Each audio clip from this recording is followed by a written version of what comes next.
To Straight Talk. Well, what I don't get is why Liberal governments in particular have let school children become captive audiences for ideologues of the left. Now, I'll give you the latest example. Monash University Academics has just put out a new book, Building Better Schools with Evidence-Based Policy, which seems instead to be driven by far-left ideology and identity politics. For instance, this book tells teachers not to use phrases like girls and boys in class, and to instead make students aware of superdiversity.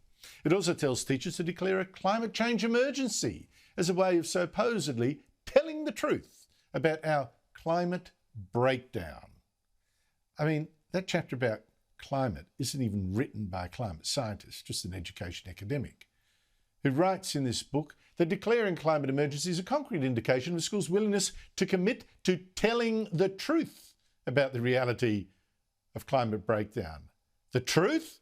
A climate breakdown? I mean, seriously? Where is the fact-based evidence for that catastrophism? Maybe Brett Sutton could be switched to writing school textbooks as well, if that's the rubbish that's required.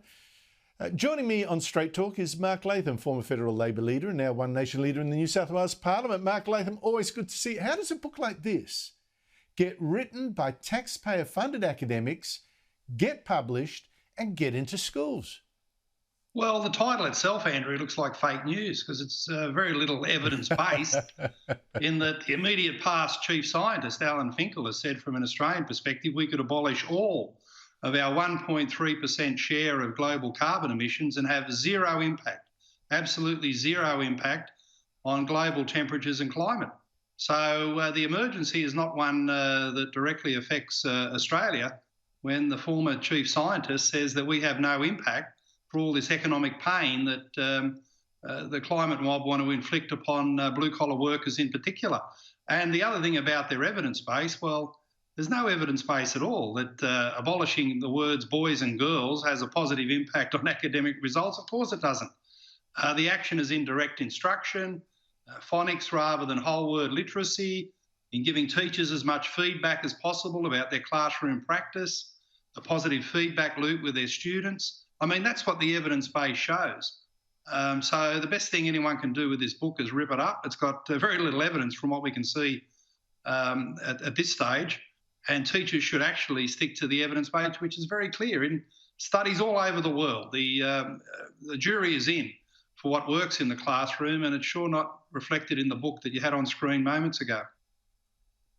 Well, Mark, I noted that one of the academics who wrote one of the chapters said when he was asked about this, oh, well, look, if parents don't like it, they can complain.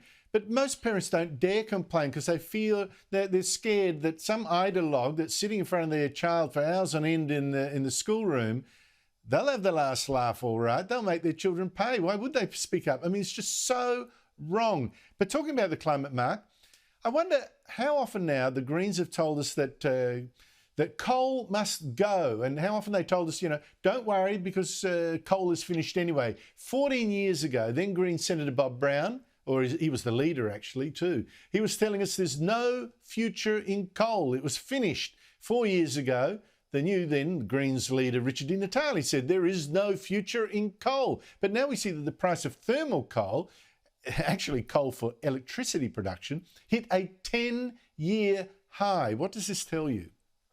Well, again, Andrew, the evidence is in and it contradicts the Green left. The beautiful black Hunter Valley thermal coal has reached $124 per tonne on the global market. That's the highest level since October 2011, and it's up 150% in just the last 9 months.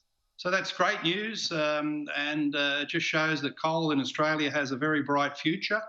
But even some of the left-wing attempted propaganda tells you the real story. The Australia Institute, which is run by some people who used to work for Senator Bob Brown, put out before the Upper Hunter by-election a commentary that there's too much investment pipeline for coal in the Hunter Valley. Another 10 Adanis are in the pipeline. They seem to think that was a bad thing. I don't know why companies wanting to invest in the Hunter Valley, create jobs, create export income for Australia, create prosperity is a bad thing.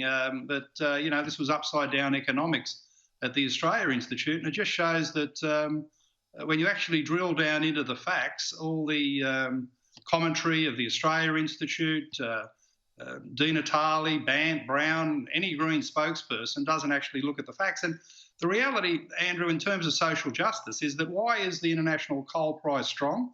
Because third world countries want to industrialise. They want to get the same material benefits that we went through in the West through the Industrial Revolution, and to hold them down is just to entrench third world poverty as well as abolish jobs in Australia. So how does that stack up as social justice?